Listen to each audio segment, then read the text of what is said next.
Oke. Nah, isentropis kan berarti S2 sama dengan S3. Nah, kita udah tahu P2-nya berapa, P3-nya berapa, H2-nya berapa, dan kita tahu S2 sama dengan S3. Berarti kita bisa dapetin H3-nya dari pH diagram.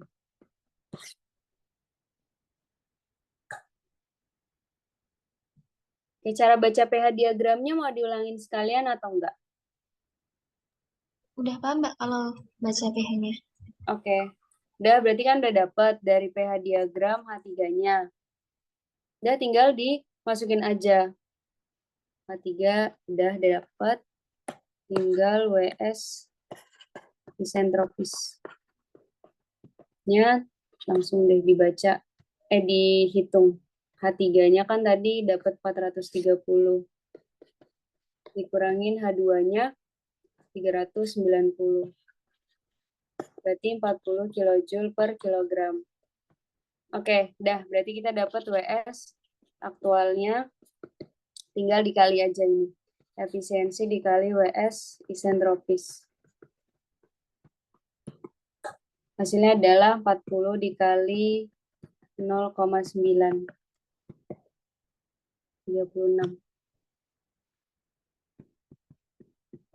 Nah, kan hasilnya akan sama aja ketika kalian ya udah tinggal hitung aja WS aktual sama dengan efisiensi dikali WS isentropis.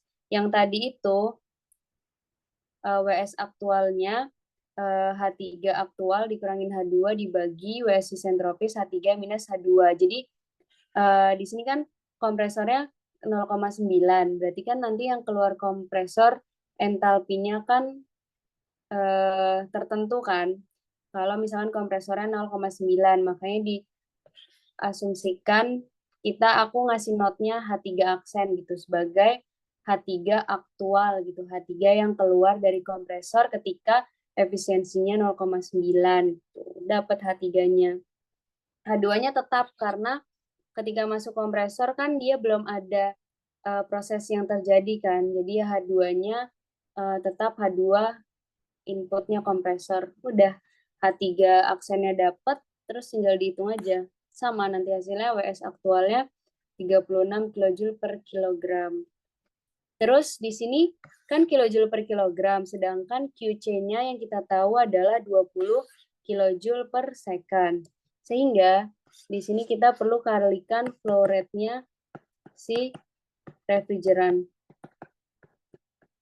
Nah, kita dikalikan flow rate-nya refrigeran, dikali sama si WS aktualnya, nanti satuannya bakalan sama. Kilojoule per second. Baru dapat COP-nya, 3,612. Gimana, udah paham?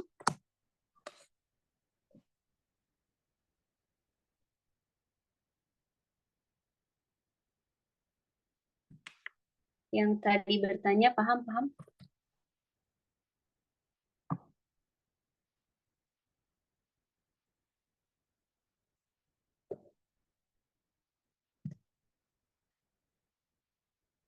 Oke, ada lagi pertanyaan yang lain? Sepertinya sudah tidak ada. Kalau misalkan ada yang mau nanya lagi, bisa langsung PC aja. Terima kasih ya buat yang udah hadir di tutor week ketiga ini. Nanti next-nya langsung sama Mbak Ratu. Terima kasih. Terima kasih Mbak. Oke, makasih ya Mbak Esti. Sekarang gantian waktunya aku. Ini aku mau coba share screen dulu. Ini suaraku kedengeran nggak ya teman-teman? Ada yang bisa make sure nggak? Kedengeran nggak ya guys? Oke. Nah, jadi karena udah semakin sedikit ya orangnya ya, jadi aku mau agak fast aja, nanti bisa teman-teman lihat di recordnya kalau misalkan ada yang kurang paham. Nah, di sini aku mau bahas soal UTS yang tahunku, yang nomor 4. Sebelumnya nomor 1, 2, 3 udah aku pernah kerjain di tutor 1 sama 2. Jadi bisa buat latihan teman-teman, sama kalau misalkan ada yang mau diskusi lebih lanjut atau ada yang dikoreksi, bisa just let me know aja di WhatsApp atau di Line. Oke, kita langsung masuk aja ke soalnya, teman-teman. Ini ada suatu proses menghasilkan produk samping propana pada tekanannya itu 2 bar. Lalu suhunya 30 derajat Celcius. Di sini digambarkan dari soal feed gasnya di sini ya, teman-teman, di arus yang pertama. Ini mirip-mirip ATK nanti. Lalu dia punya mass flow rate-nya adalah 300 kg per menit. Ini kelihatan kan ya share screen aku? Kalau nggak kelihatan atau ke stop itu bilang ya, teman-teman. Nah, lanjut yang kedua. Propana ini akan dipasarkan sebagai LPG dalam tangki, ya kayak LPG di rumah itu ya. Terus dia bilang bahwa proses pencairan propana menggunakan proses seperti gambar berikut. Ini dari soal ya, gambar ini. Mula-mula, propana umpan, gas pada tekanan 2 bar, dan suhunya 30 derajat Celcius, dicampur dengan propana yang recycle. Jadi, propana recycle ini di arus yang nomor 7 ini. Nah, di sini. Set, masuk ke valve, nanti dia akan dicampur. Ini ada arus recycle, dan di sini ada arus umpan, kayak ATK ya. Nah, terus ditekan dengan sebuah kompresor sebelum dia masuk ke cooling condenser. Di soal bilang bahwa propana keluar kondenser sebagai cair jenuh pada suhu 50 derajat Celcius.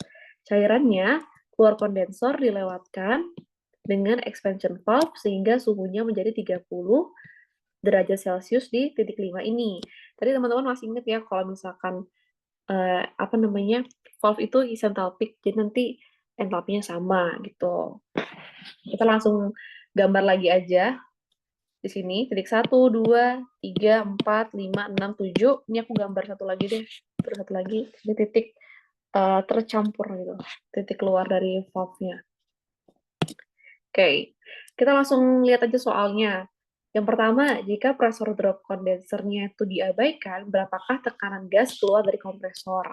Berarti disuruh nyari yang P3 gitu. Habis itu ditanya lagi, berapakah tekanan dalam separator? Berarti tekanan di sini ya, berarti masuk di sini.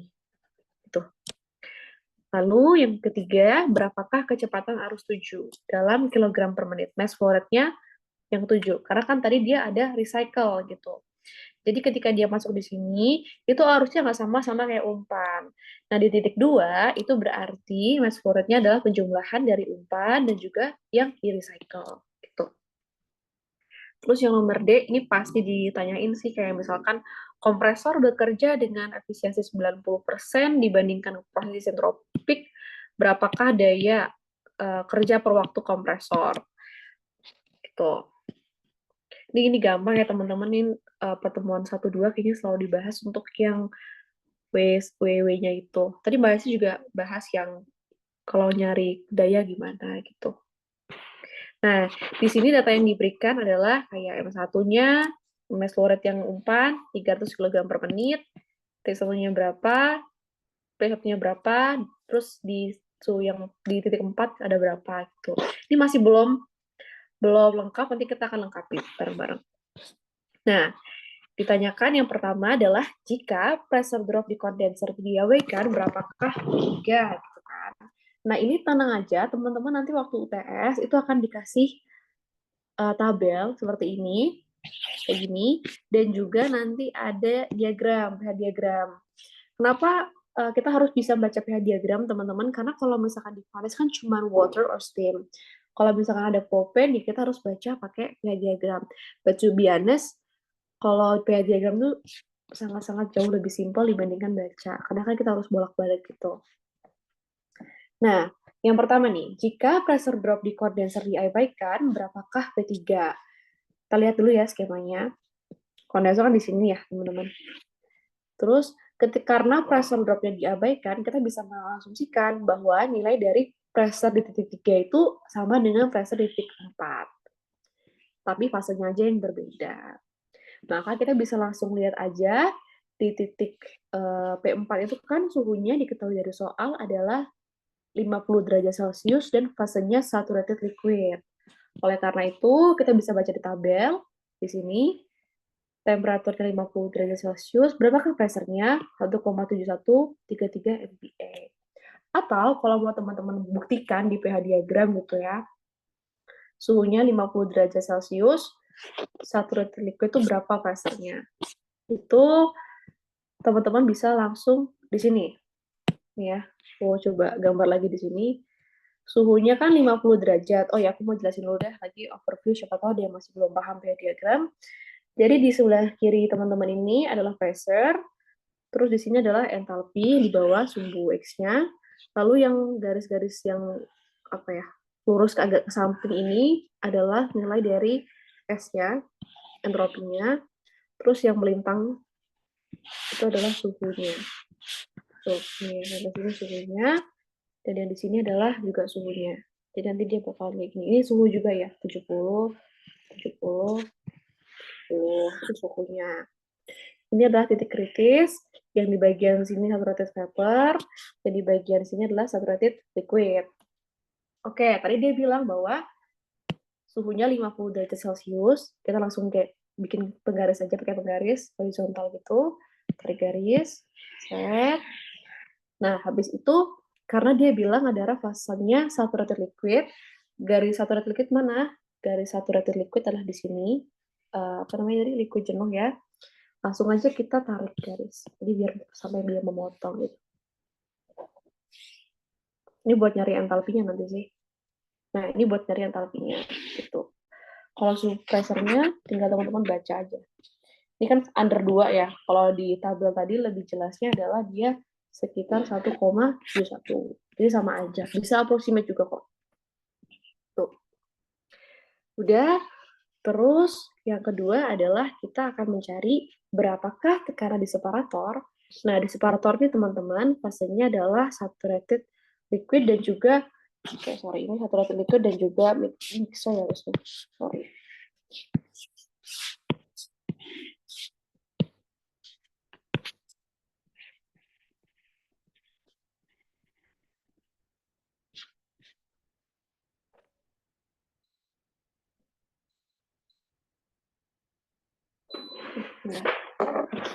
Nah, di sini teman-teman, dia bilang bahwa kita bisa melihat dari salah satu fase aja. Di sini kan ada saturated liquid 30 derajat Celcius. Ya kan, kenapa aku bisa bilang campuran? Karena nantinya dalam separator itu yang ke bawah adalah fase liquid dan juga yang ke atas adalah fase gas yang untuk kita recycle nantinya. Lalu dia bilang bahwa suhunya adalah 30 derajat Celcius. Maka kita bisa aja lihat langsung di tabel di suhu 30 derajat Celcius berapakah pressure-nya? Pressure-nya adalah 0,1,0790 MPa. Gitu. Kayaknya untuk nomor A dan B ada yang mau ditanyain dulu. Ini masih lumayan gampang sih kalau yang A sama B.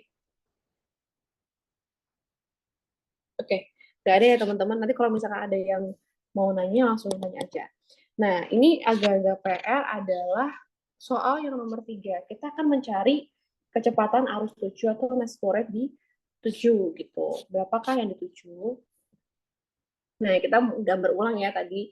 Ada feed gas, ada yang masuk ke kompresor, ada yang keluar kompresor, ada juga yang nantinya dari kondenser dia keluar, jadi saturated liquid, masuk ke valve, terus masuk ke separator, dan keluar untuk di-recycle. Nah, yang kita tinjau adalah titik 4 dan 5. Kenapa titik 4 dan 5? Karena seperti yang teman-teman tahu, di sini ketika dia keluar dari separator ini, kan fasenya ada 2. Ada liquidnya, dan juga ada si uapnya gitu kan, yang keluar gitu. Nah, makanya kita harus tahu nih, kira-kira berapa sih fraksi dari liquidnya yang keluar, dan berapa fraksi dari si uapnya. Ini biasanya kalau di tutor 1, tutor 2, itu kita pasti nyarinya nanti XW-nya berapa, XL-nya berapa, itu sama aja gitu. Nah, yang pertama, kita tinjau dulu dari titik 4. Titik 4 itu kan saturated liquid, namanya juga cair jenuh ya, berarti nggak ada lagi tuh uapnya. Uapnya 0 dan liquidnya 1. Gitu. Di P4 itu adalah tadi tekanannya 1,71 MPa. Ini dari tabel. Terus dia suhunya adalah 50 derajat Celcius gitu. Nah, berapakah nilai H4? H4-nya teman-teman bisa aja baca langsung dari sini ya. Atau dari tabel. Ini kan 1,71 kan pressure-nya, T4-nya 50 derajat Celcius. Oke, kita naik dulu sebentar ke tabel. Kita lihat di sini, temperaturnya 50 derajat Celcius, pressure-nya 1,71, lalu untuk entalpinya ada dua ya, ada yang liquid dan juga vapor. Kalau yang liquid adalah 336,8, karena dia tadi masuknya adalah saturated liquid. Itu. Nah, kalau misalkan teman-teman lupa, tadi Mbak Esi sempat nyebut juga, throttling process, itu adalah diasumsikan bahwa energi balance-nya seperti ini, teman-teman bisa lihat di sini, ya, tidak ada heat transfer antara sistem dan surrounding, jadi kita bisa neglect atau kita abaikan, lalu juga tidak ada energi kinetik dan juga ada energi potensial, sehingga kita bisa tahu bahwa nilai H1 sama dengan H2. Jadi ketika kita masuk ke dalam expansion valve ini, nilai dari H4 akan sama dengan H5-nya. Cuman di T5 ini namanya juga expansion valve ya, dia P1-nya akan lebih besar daripada P2. Tuh, nanti pasti suhunya akan lebih turun. Nah, terus kita di sini akan membaca berapakah nilai dari fraction-nya. Sebenarnya teman-teman bisa aja nyari yang kayak pakai kayak di contoh-contoh yang udah Mbak Esti kerjakan. Cuman karena untuk mempersingkat waktu, kita bisa langsung membaca fraksinya itu di tabel ini, di pH diagram. Maaf. Oops, sorry. Nah, di sini kan ada saturated liquid ya. Liquid 0,1, 0,2, 0,3, 0,4. Ini adalah fraksinya, teman-teman. Jadi teman-teman itu bisa tinggal baca aja berapa dari fraksinya. Caranya gimana? Step yang pertama, kita harus put dulu suhu yang di titik 4. Nah, ini aku udah sebenarnya udah, tapi ini belum aku upload sih. Nanti kalau teman-teman agak bingung gitu bisa dilihat lagi recordingnya. Nah, ini yang pertama kan suhunya 50 derajat Celcius. Kita ambil penggaris, kita garis dulu yang pertama. Set, udah ya, dari sini ke sini. Lalu karena saturated liquid, kita tinggal garis ke atas, memotong si sumbu yang saturated liquid ini. Set gitu ya. Nah, ketemu tuh H4-nya berapa? Ini berarti bener ya kalau misalkan di tabel sekitar 336, ya kita bisa lihat di sini ya, yang mirip-mirip lah. Ini kan cuma approximate aja, jadi nggak apa-apa gitu kalau misalkan ada error yang sedikit. Nah, lalu yang kedua adalah karena nilai entalpinya sama, berarti nilai H4 sama H5 tetap di sini nih, tetap di garis yang ini kan. Terus teman-teman masih bingung kayak gimana cara lihat apa fractionnya dari kita putar aja penggarisnya besok, terus kita lihat kita ganti ke suhu yang 30 derajat Celcius. Oke, ini. Nah, gitu. Kita garis aja deh.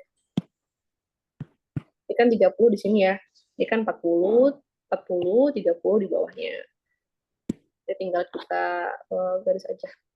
Oke, aku garis lagi.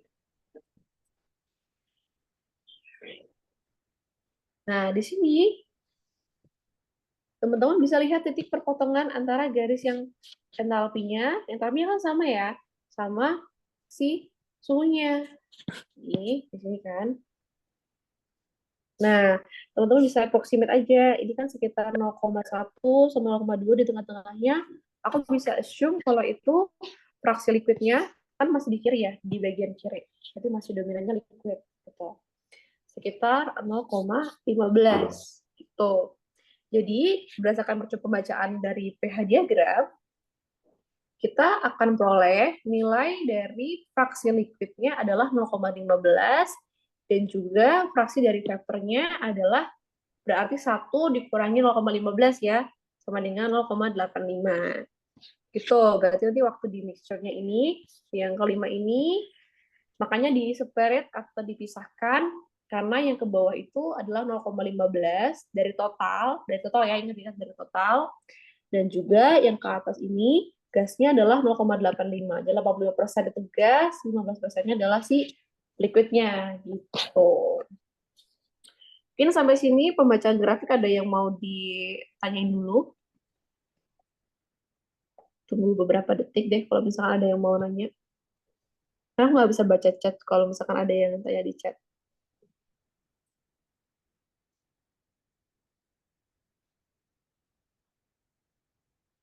Oke, I hope you guys all understand ya. Oke, habis itu untuk memudahkan perhitungan dan biar kita nggak bingung lagi, kita harus buat skema yang full gitu. Dari titik 1 sampai dengan titik 8. Oke, kita bahas satu-satu. Di sini nanti aku udah coret-coret si pH diagramnya sesuai dengan warna yang di sini ya. Jadi kalau teman-teman biar nggak bingung gitu. Ini apa, oh berarti ini titik 8. Kayak gitu. Oke, kita bahas satu-satu dulu.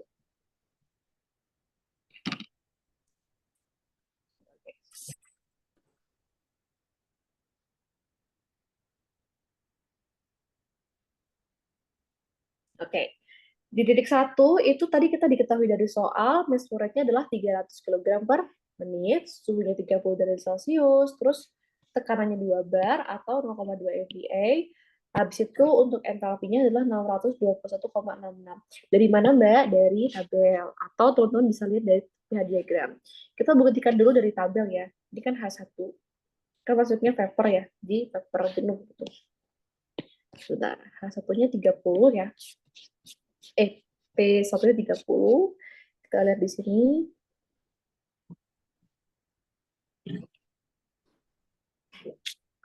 Oke. Ini harusnya 605 ya.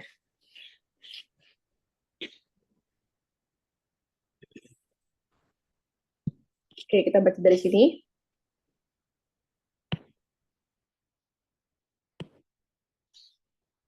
Ngelek-ngelek. Nah, ini ya teman-teman kan 0,2 bar, lalu dia fasenya adalah uap gitu. Kita bisa baca di sini sekitar 605. Suhunya ini 30 ya. Suhunya 30. Suhunya 30, maaf teman-teman.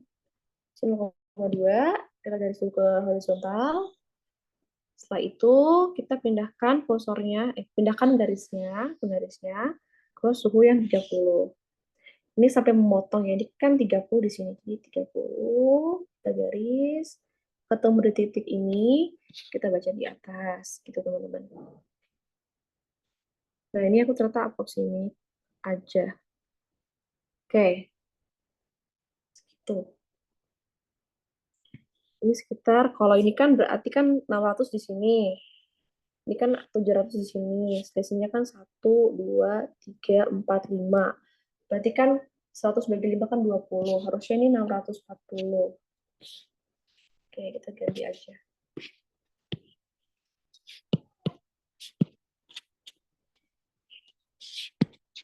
Gitu ya. Oke, ini ya. Atas revisi. Sudah baca di H1-nya sekian.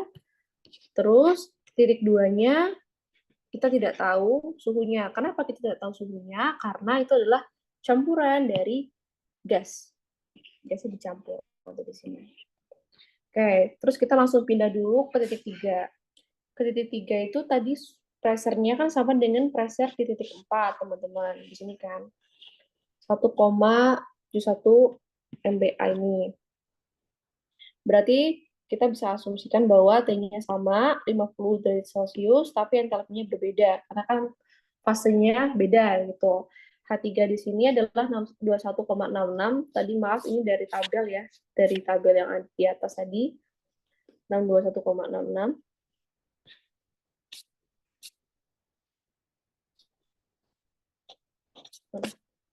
Oke. 621,66. Datanya udah ketemu semua, P3, T3, dan H3. Lalu karena di kondensat tidak ada pressure drop-nya, asumsinya sama, P4 sama dengan P3, T-nya 50 derajat Celcius, saturated liquid, dan untuk entalpinya berbeda ya sama H3, dia adalah 336,8 kJ. Kenapa?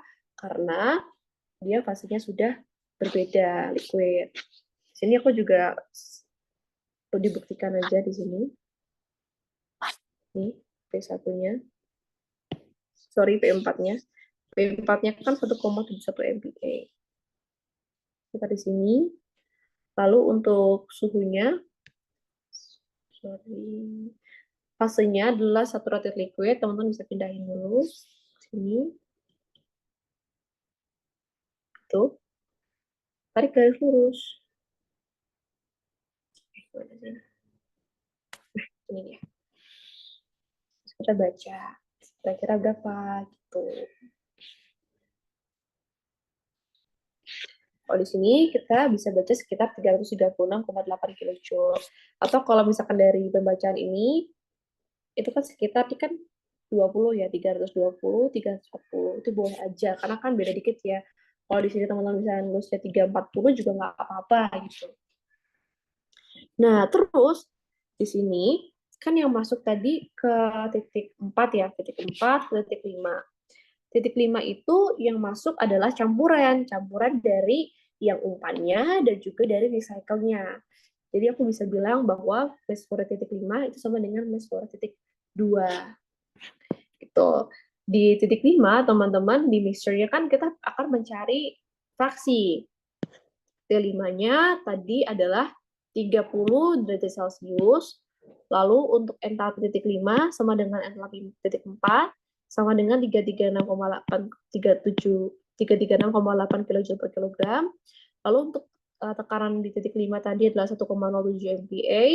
Kita tadi didapatkan di atas pembacaannya di sini, teman-teman, bahwa fraksi liquidnya adalah 0,15 dan fraksi vapornya 0,85. Sehingga kita bisa tuliskan di sini juga sama, X liquidnya adalah 0,15 dan X vapornya adalah 0,85.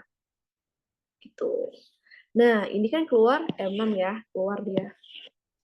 Habis itu, kita melanjut ke titik 7. Titik 7 kan fasenya sudah vapor semua. Berarti aku bisa bilang bahwa fraksi vapornya sama dengan 1, T7-nya 30 derajat Celcius, P7-nya adalah 1,07 MPa, sugar. Tapi kita akan mencari nanti M7-nya berapa, begitu. Nah, ini aku bisa juga bilang bahwa suhu keluar valve must be less than input. Kalau misalkan di sini nanti 30, di sini misalkan aja di sini 20 derajat Celcius, otomatis nilai titik 2 akan berubah. Maka nanti kita pakai heat balance, gitu. Oke, semua data udah kita ketahui semua. Kira-kira untuk dari diagram skema ini, apakah ada yang mau ditanyain dulu, atau ada yang mau diklarifikasi dulu gitu? Oke, aku tunggu beberapa detik.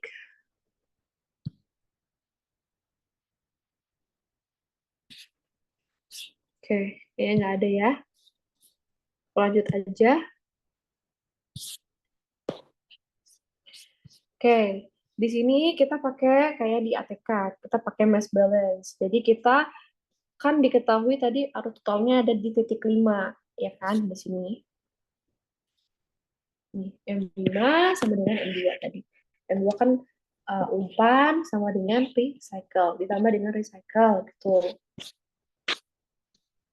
Jadi di titik 5 itu adalah jumlahan dari titik 1 dan titik 7. Kenapa gitu? Coba kita lihat lagi.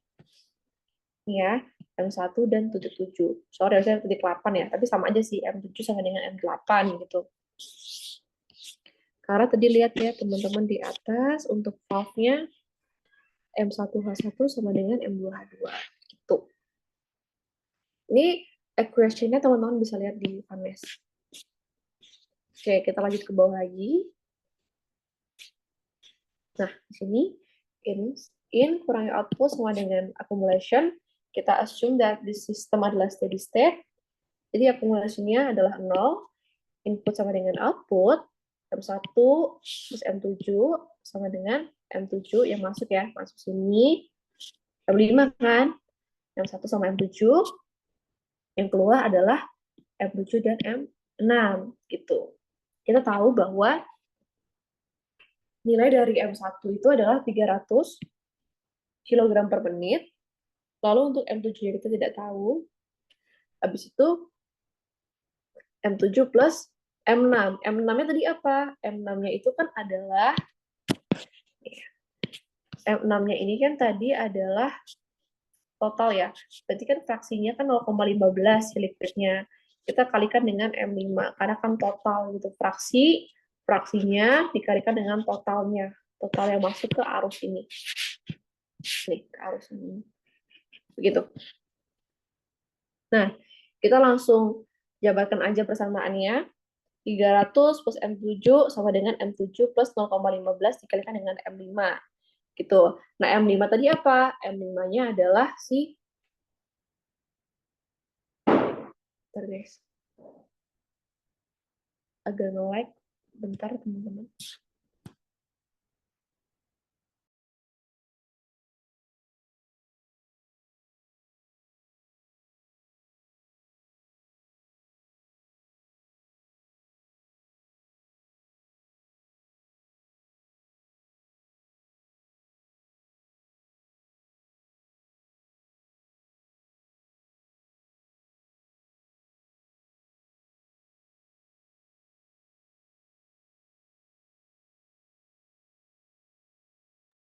Oke, maaf tadi pennya ada error.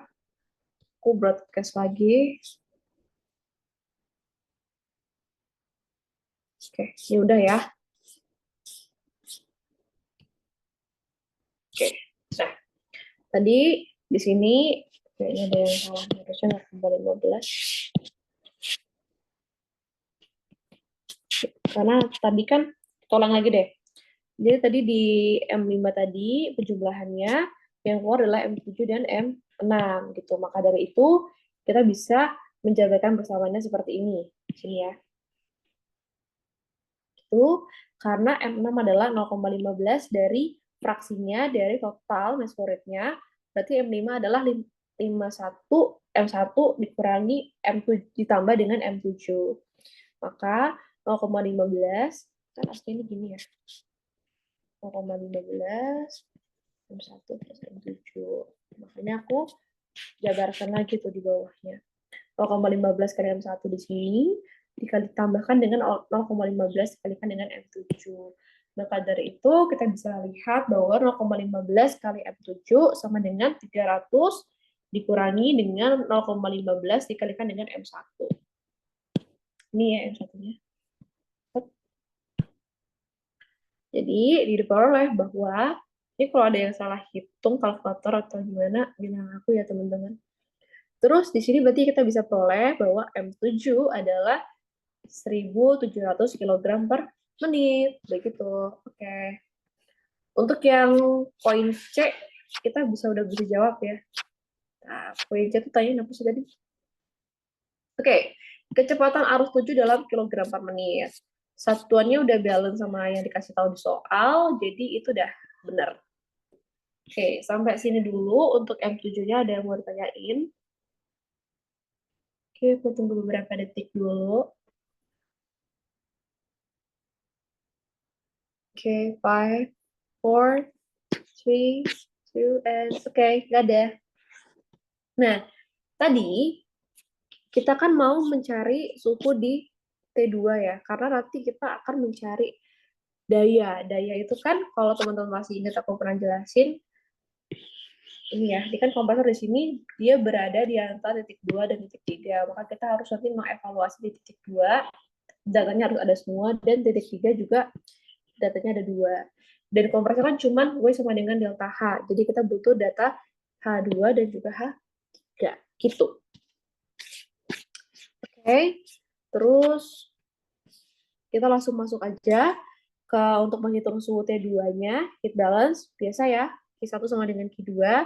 MCPDT, karena CP-nya kan nggak ada ya, CP-nya sama, berarti nanti kita langsung sama ya di sini.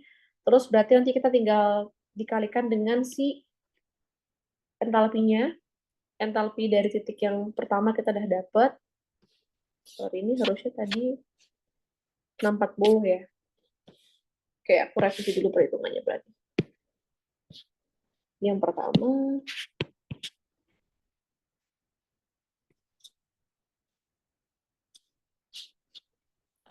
nah, itu berarti nanti kita dapetin langsung T1-nya kan 50. Ini saja 30 ya, saya. Sama ini.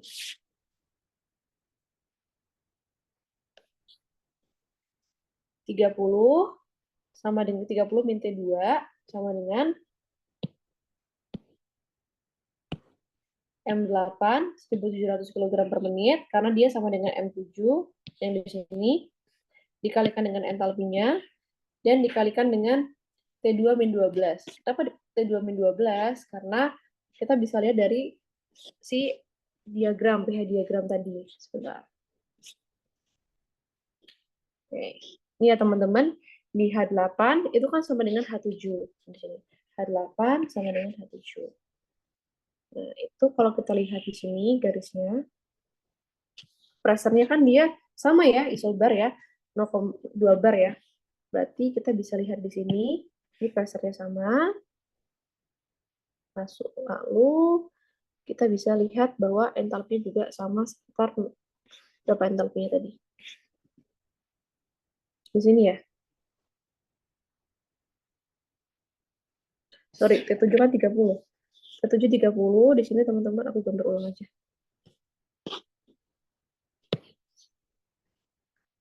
T7 30 di sini.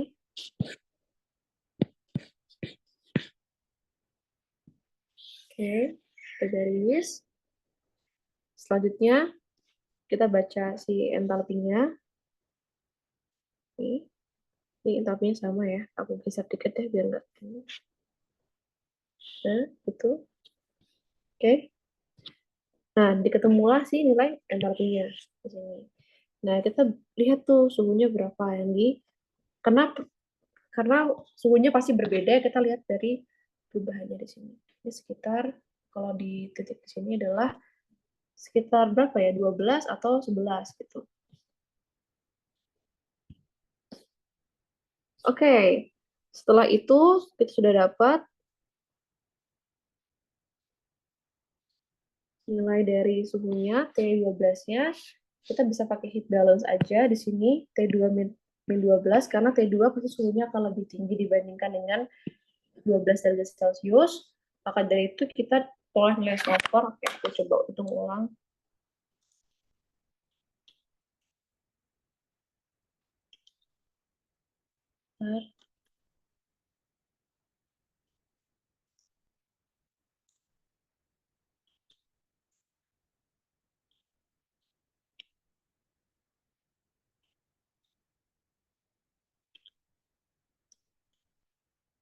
Oke, suhunya sekitar 14 derajat Celcius. Jadi suhu campurannya itu sekitar 14,82 derajat Celcius. Jadi dia bakalan mirip-mirip sama yang di sini. Oke. T2-nya adalah 14,82 derajat Celcius. Oleh karena itu kita bisa plot lagi karena pressure-nya sama. Pressure-nya kan 0,2 bar ya tadi. Jadi yang pertama kita plot dulu di sini. Kan tadi ini adalah nilai dari Oke. Yang pertama adalah tadi dari yang titik 7. Ini aku bilang bahwa di titik 7. Titik 7. Kalau teman-teman masih bingung tadi. 30 derajat Celcius di sini ya, 30. Terus nanti yang di titik 8 karena kita asumsinya isobar sama kayak pressure yang masuk di sini. Di sini aku asumsikan bahwa di titik ini pressure-nya itu sama yang masuk. Karena kan dia bakalan barengan gitu masuk. Jadi pressure-nya aku anggap isobaris. Gitu. Setelah itu kita titik 7, titik 7 ketemulah si nilai entalpinya ya tadi, entalpinya sini mepet ya dia sama yang 8, jadi kita bisa asumsikan sebenarnya sama. Nah, itu yang H7 tadi. H7, terus yang ini ya H8. Nah, karena dia isobaris, kita tinggal lihat aja nilai dari pressure-nya, kita garis ke kanan, ini. Terus karena suhunya itu sekitar 14 tadi, 14,82, itu kan berada di titik di antara, ini kan 10 ya teman-teman. Terus ini 20. Berarti aku bisa bilang ini ada di tengah-tengah gitu. Nah, perpotongannya kita titikin di sini. Terus kita langsung gambar ke atas. Gitu. Nah, ini kan mirip-mirip sebenarnya ya. Jadi aku bisa asumsiin aja bahwa nilai H7 itu bakalan mirip-mirip sama nilai H8 gitu, approximate-nya. 8, terus titik T2-nya kan 14 ya, 14,82. Jadi nanti di titik 2, titik 8 sih harusnya H2. H2-nya kan 14,82 ya. Di sini, tadi kita sudah hitung di sini, perpotongan ini, bahwa aku bisa asumsikan bahwa nilai dari H7 sama dengan nilai H2. Tuh. Nah, untuk penghitungan dayanya, karena kompresor, daya itu kan sama dengan W eksentropis dibagi dengan nilai mass flow rate-nya, gitu kan. Mass flow rate-nya mass flow rate yang total.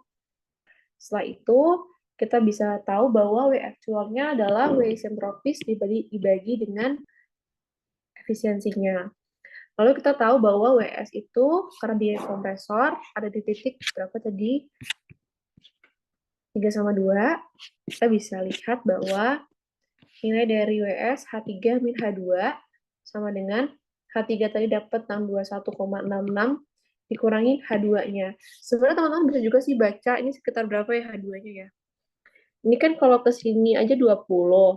Ya sekitar 607 lah aku asumsikan segitu. Tapi kalau misalkan mau 602, 605, is okay. Setelah itu kita dapat nilai dari WS-nya adalah 14,66 kJ per kilogram. Maka untuk W dot-nya ini kan dikalikan dengan flow rate-nya gitu kan. Nah, tadi kenapa 2000? Karena total. Ini kan berarti 1700 ditambahkan dengan 300. Ini M8, ini M1. Lalu kita kalikan teman-teman. Dihitung aja, dikali pakai kalkulator, ditemukan bahwa nilai dari W.S-nya adalah 29320 kJ per menit. Kita bikin jadi kilojoule per second, biar jadi watt gitu. Sama dengan 488,67 kJ per second atau kilowatt. Maka nilai dari W actualnya kita bisa lihat dibagi dengan efisiensinya adalah 542,9629 itu 488 per 90%. Hasilnya adalah 500-an. Sebentar kita cek lagi, bener nggak? Oke, bener ya, 90% gitu. Oke, jadi soal nomor UAS nomor 4 yang tahun lalu banget udah ketemu guys. W-nya adalah 542,9 kW. Nah, dari soal nomor 1 ini masih ada yang teman-teman bingungin nggak ya kira-kira? Atau nggak ada? Coba aku zoom deh.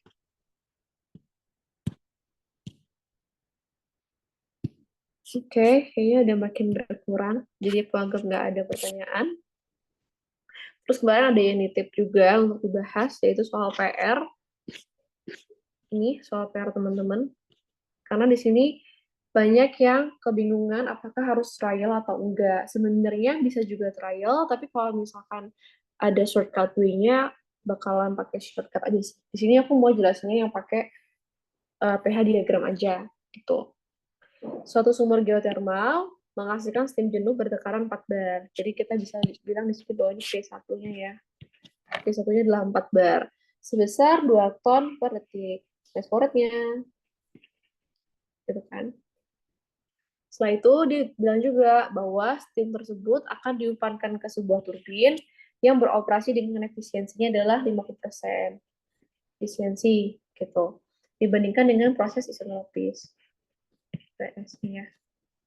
Lalu kita diminta untuk rekomendasikanlah tekanan keluar agar diperoleh daya sekitar W-nya daya sekitar 500 MW dari operasi di atas gitu.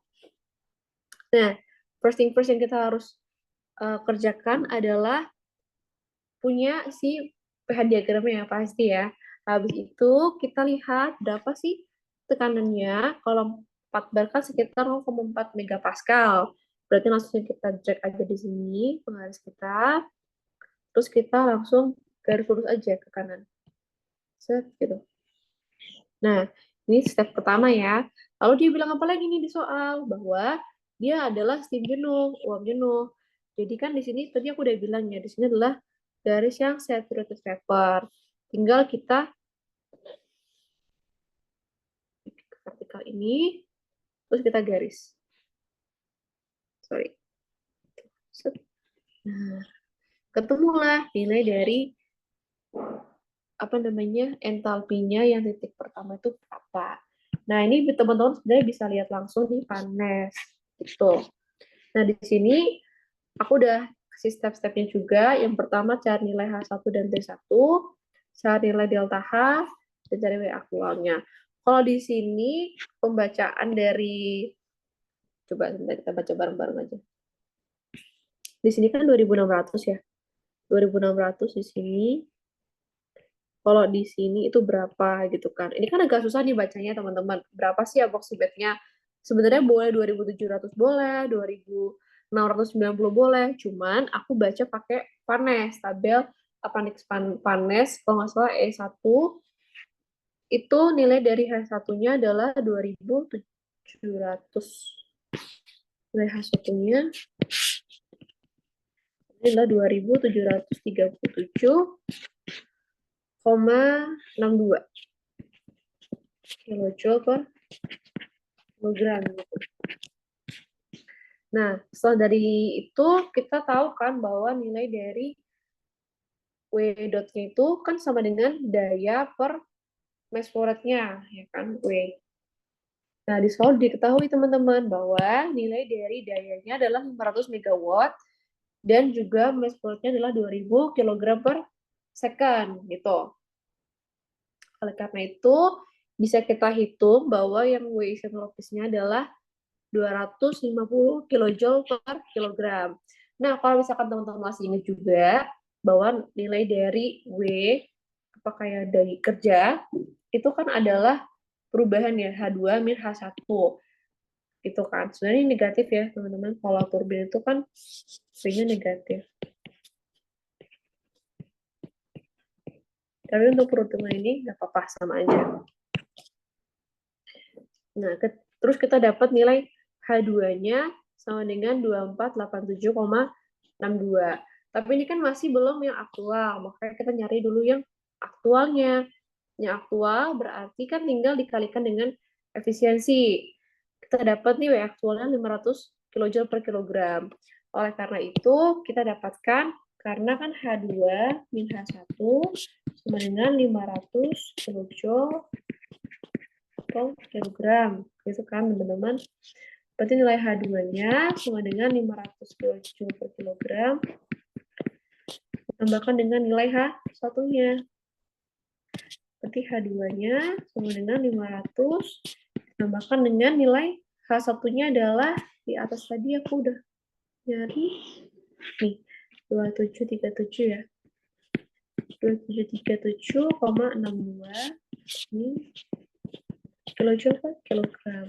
Gitu. Maka dari itu, nilai dari H2-nya sama dengan 2237,62 kilojoule per kilogram. Nah, betul. Tapi teman-teman perlu diingat juga bahwa kalau kita keluar dari turbin, itu kan steamnya basah. Jadi, kalau steamnya basah itu ada fraksinya, ada fraksi vapor dan juga fraksi jadi liquidnya. Kalau misalkan teman-teman mau ngitung pakai cara yang di tutor pertama ataupun tutor 2, ataupun yang tadi sebelumnya dibahas sama Mbak Esti, itu oke-oke aja.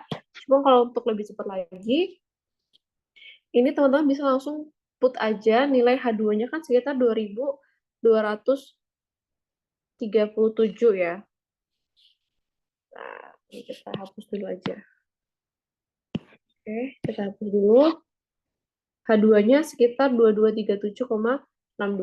Gitu. Ya udah, kita tinggal penggarisin aja garis yang di sekitar 2200 itu. 2200 kan di sini ya. Terus ini tuh 2300, 400, 500, 600. Berarti 2237 itu sekitar di sini. Nah, kita approximate aja. Ada garis, betul. Nah, setelah itu kita tinggal, aduh, ini kenapa nggak mau?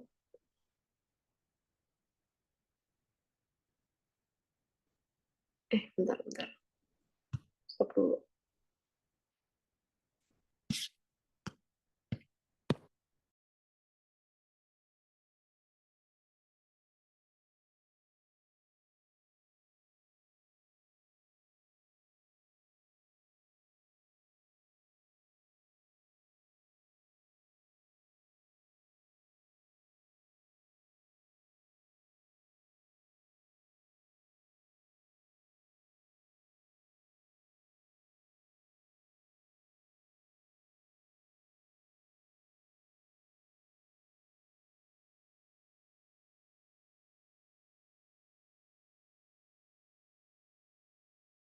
Oke, maaf.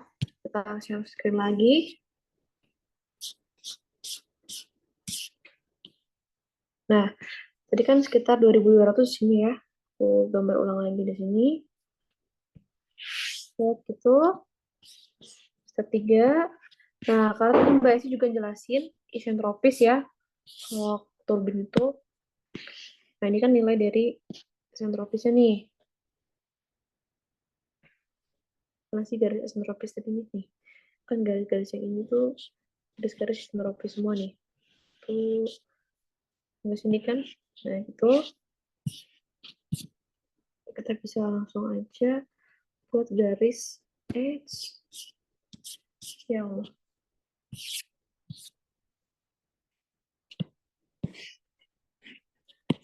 Karena dia isentropis, jadi kita bisa aja langsung buat. Ini hanya approximate aja sebenarnya. Kita garis, anggap aja ini lurus ya. Nah, jelek banget ya. Oke, di sini. Tadi pertemuannya kan di sini. Nah, nanti kita tinggal lihat aja deh berapa pressure-nya di sini. Nah, udah. Jadi kita bisa baca di sini ya sekitar 0,017 lah ya. Jadi kita bisa lihat bahwa P1-nya kan 0,4 MBA. Kalau turbin kan otomatis P2-nya bakalan lebih kecil dibandingkan tekanan awalnya kan. Makanya pasti otomatis dia kalau benar jawabannya harusnya lebih kecil. Nah, di sini kita dapetin sekitar 0,017 MPa. Gitu deh. Terus suhunya berapa? Sekitar 50-an atau 58. 58 derajat Celcius. Gitu. Ini untuk yang soal yang teman-teman request untuk bahas. Gitu deh.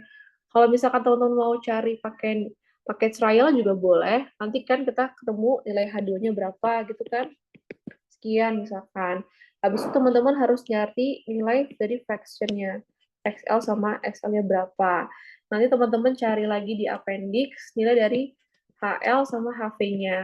Teman-teman jumlahkan kan nanti jadi gini ya. XP HV plus XLHL. Apakah dia sama gitu sama di sini? Kalau sama, berarti baca nilai pressure-nya berapa.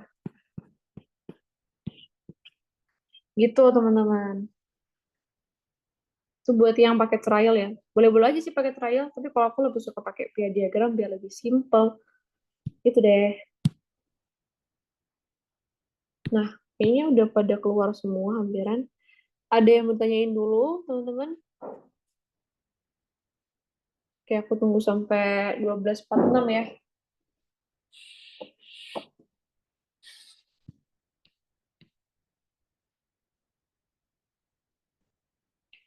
Oke, karena aku anggap nggak ada yang mau bertanya, jadi if you guys have any question, just hit me up aja di WhatsApp, nanti bisa kita diskusin bareng-bareng.